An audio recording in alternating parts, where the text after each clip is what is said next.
You, John Fitzgerald Kennedy, do solemnly swear. I, John Fitzgerald Kennedy, do solemnly swear. That you will faithfully execute the office of President of the United States. That I will faithfully execute the office of President of the United States. And will, to the best of your ability. And will, to the best of my ability. Preserve, protect, and defend the Constitution of the United States. Preserve, protect, and defend the Constitution of the United States. So help you God. So help me God.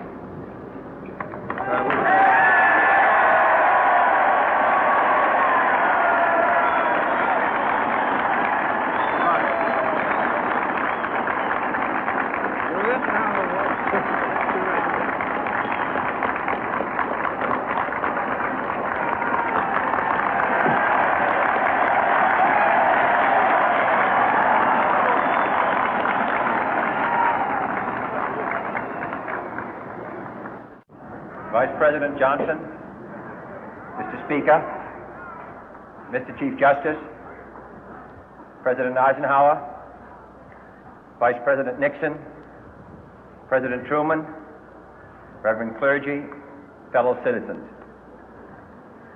We observe today not a victory of party, but a celebration of freedom, symbolizing an end as well as a beginning, signifying renewal as well as change.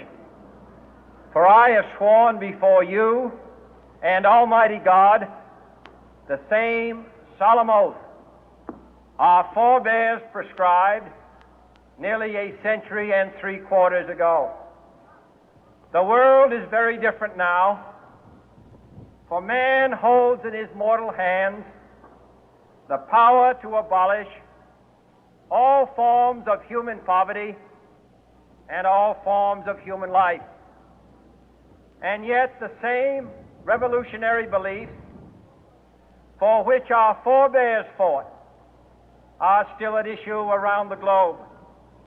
The belief that the rights of man come not from the generosity of the state, but from the hand of God. We dare not forget today that we are the heirs of that first revolution. Let the word go forth from this time and place to friend and foe alike that the torch has been passed to a new generation of Americans born in this century, tempered by war, disciplined by a hard and bitter peace, proud of our ancient heritage, and unwilling to witness or permit the slow undoing of those human rights to which this nation has always been committed and to which we are committed today at home and around the world.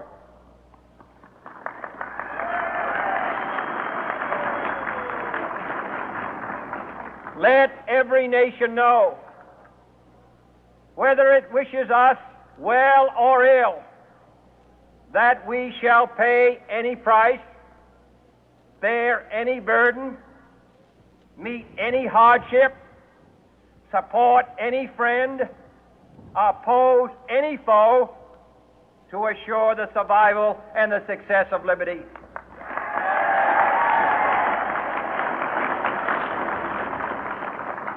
This much we pledge and more. To those old allies whose cultural and spiritual origins we share, we pledge the loyalty of faithful friends. United, there is little we cannot do in a host of cooperative ventures. Divided, there is little we can do, for we dare not meet a powerful challenge at odds and split asunder. To those new states whom we welcome to the ranks of the free, we pledge our word that one form of colonial control shall not have passed away, merely to be replaced by a far more iron tyranny. We shall not always expect to find them supporting our view, but we shall always hope to find them strongly supporting their own freedom, and to remember that in the past, those who foolishly sought power by riding the back of the tiger ended up inside.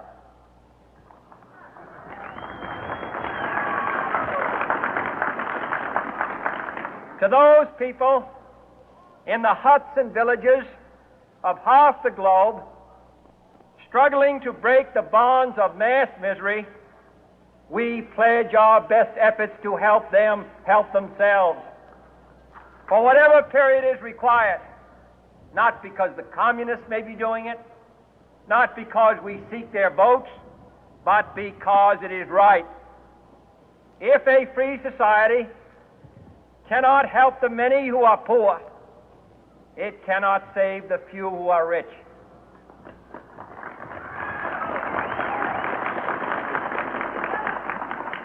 To our sister republics south of our border, we offer a special pledge to convert our good words into good deeds, in a new alliance for progress, to assist free men and free governments in casting off the chains of poverty. But this peaceful revolution of hope cannot become the prey of hostile powers. Let all our neighbors know that we shall join with them to oppose aggression or subversion anywhere in the Americas. And let every other power know that this hemisphere intends to remain the master of its own house.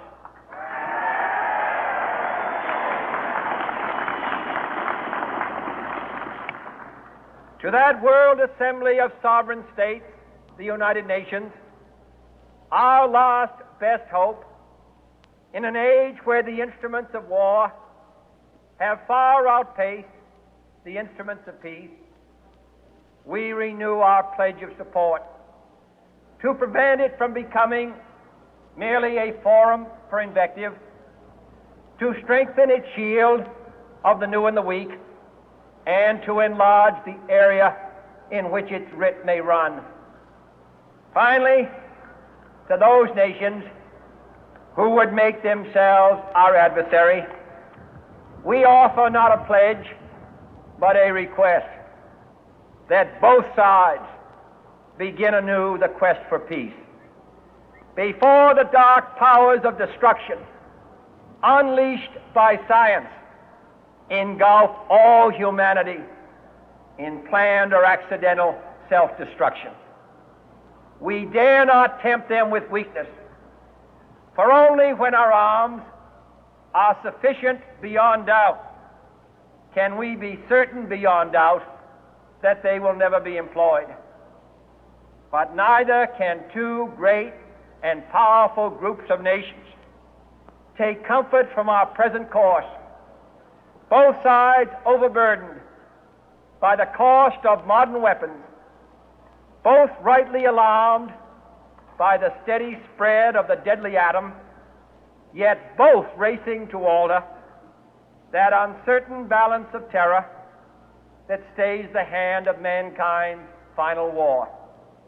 So let us begin anew, remembering on both sides that civility is not a sign of weakness, and sincerity is always subject to proof. Let us never negotiate out of fear, but let us never fear to negotiate.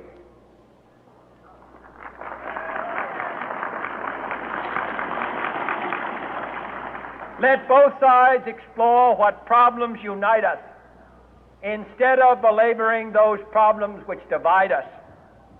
Let both sides, for the first time, formulate serious and precise proposals for the inspection and control of arms, and bring the absolute power to destroy other nations under the absolute control of all nations.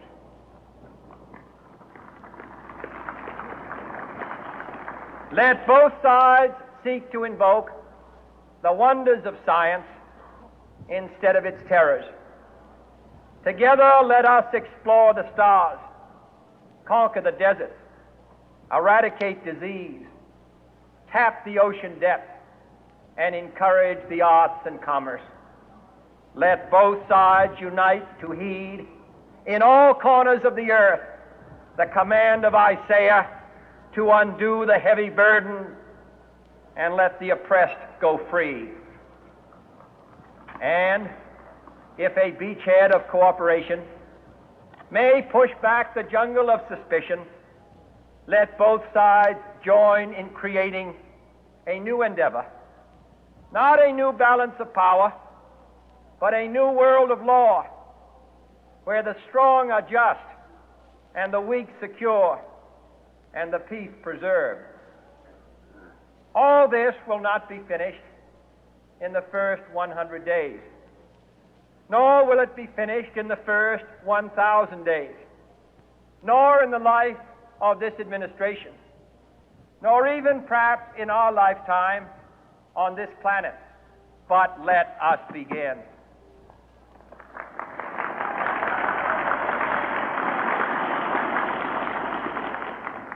In your hands, my fellow citizens, more than mine, will rest the final success or failure of our course.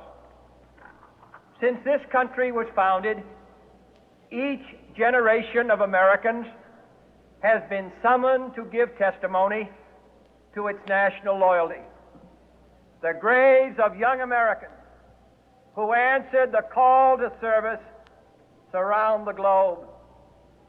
Now the trumpet summons us again, not as a call to bear arms, though arms we need, not as a call to battle, though in battle we are, but a call to bear the burden of a long twilight struggle, year in and year out, rejoicing in hope, patient in tribulation, a struggle against the common enemies of man, tyranny, poverty, disease, and war itself. Can we forge against these enemies a grand and global alliance, north and south, east and west, that can assure a more fruitful life for all mankind?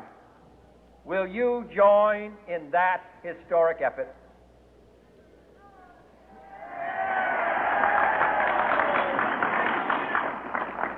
In the long history of the world, only a few generations have been granted the role of defending freedom in its hour of maximum danger.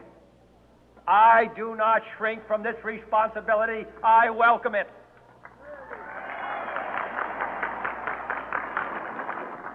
I do not believe that any of us would exchange places with any other people or any other generation.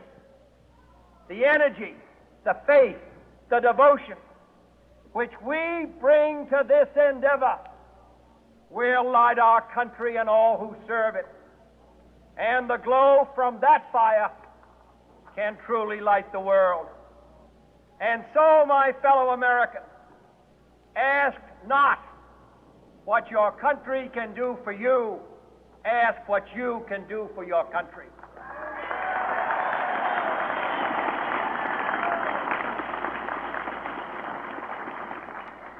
My fellow citizens of the world, ask not what America will do for you, but what together we can do for the freedom of man.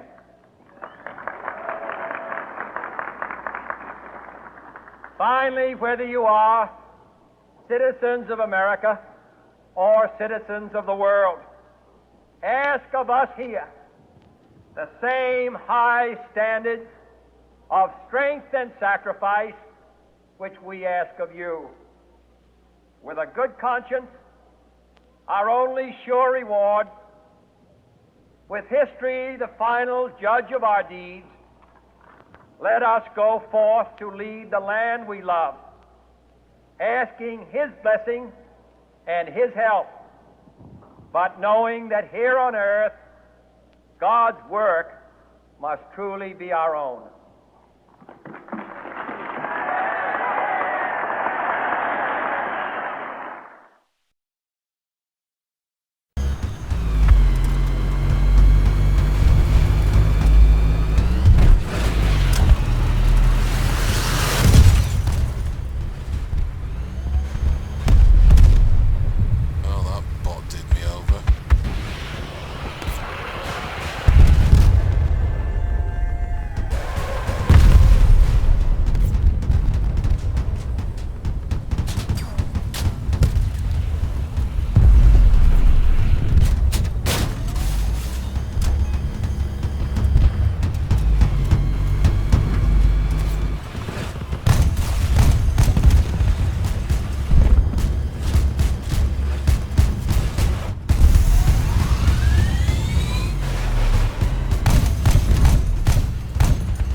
was stupid. They could have gone after the others instead of hitting him, seeing that it was self-destructed.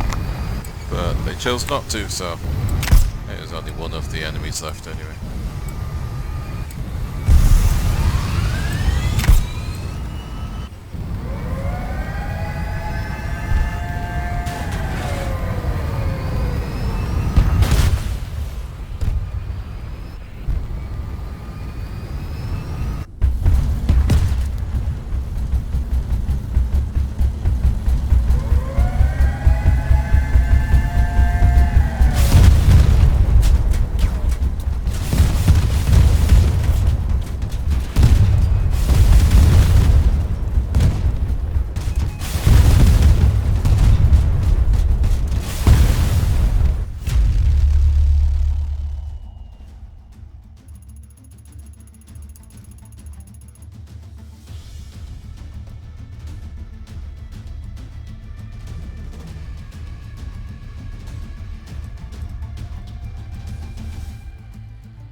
Sorry about that, people. I'm back. I was just sorting something out again. What happened again? Much.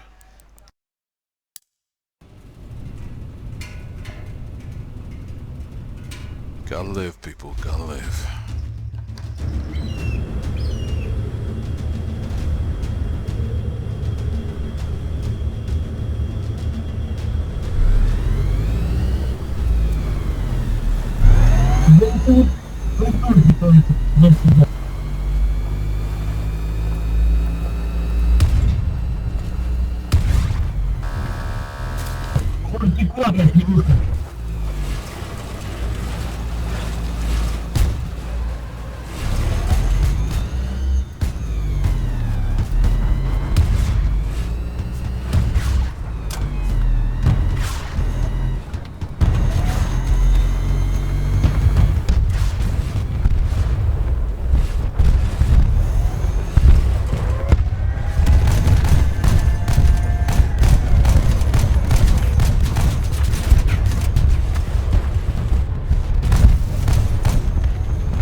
Damn robot behind me, man.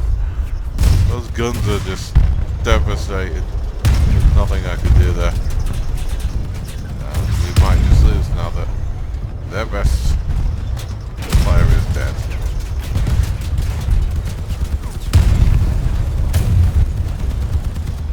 Problem with the bots as well. Once they lock onto you for whatever reason, they don't stop until they're dead. Even when they have no weapons, they will come at you.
but most of them in cases like that, they blow themselves up as quick as possible.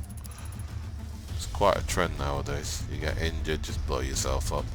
You got full weapons and whatnot.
perfectly fine. It seems to have better graphics in this, more complicated graphics, especially with all the mods I've added in, but yeah, this keeps happening every time I play Crossout.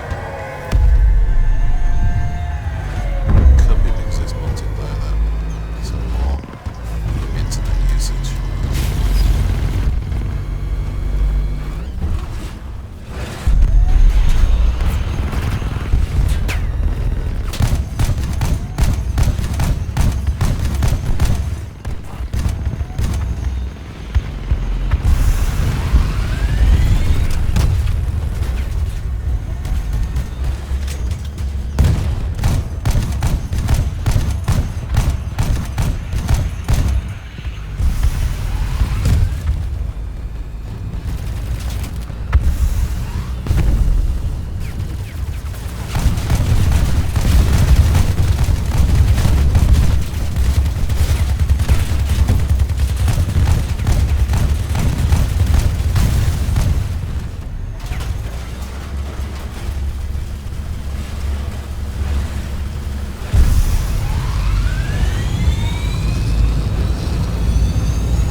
enjoyed the stream. I'm cutting out now, and yeah, yeah. Get Crossout if you want. Great game. Great videos. Hopefully you like them. Great vehicles was what I meant to say. Pretty cool. Made by myself. I might upload it onto stream so other people can get a chance to use it. Okay. Have a good night.